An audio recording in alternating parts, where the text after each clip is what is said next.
Report objects are specifically designed for the printed page, so it makes sense that at some point we'll want to print them. We've been using the print preview mode to check out our layouts and confirm that things are looking the way that they should. But let's take a little deeper look at the options available in the print preview view. Let's go ahead and open up our customer spend report in print preview view. I can right-click on it and choose print preview from the pop-up list here. That'll open up the form in print preview. I can click here to zoom in and scroll up and down on the report to see how it looks. Now up on the ribbon, we've got options here to send it directly to the printer. I can adjust its page size, including the type of paper that we're using, and the margins here. I can choose to print the data only, which will remove lots of the graphics and color options. I'll turn that back on. I can choose to change my paper from a portrait orientation to a landscape orientation. I can even use this button here to adjust columns if I wanted to print a multi-column report. Go ahead and press cancel. In this page setup button here, we have finer control over some of these other options. For instance, I can adjust the margins to a specific value.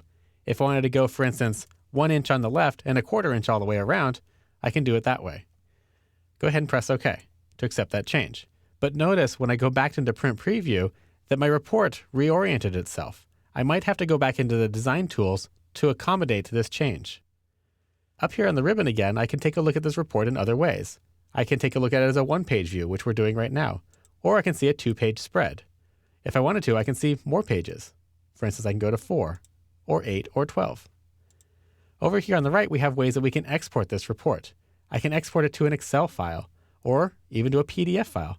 I can even email it right here within Print Preview. If I press the email button, it asks me what kind of file I want to export. I could choose, for instance, PDF, and say OK. Access packages that up and launches Outlook, which is my email program, and attaches the file right there. So I can see it right here in the attachment field, ready for me to address and send. I'll go ahead and close this email. Notice though, while we're in Print Preview view, that we don't have access to the other ribbons on the tab. When I want to exit Print Preview, I press this Close Print Preview button over here on the far right. Now you can also get to the printing options from the File tab.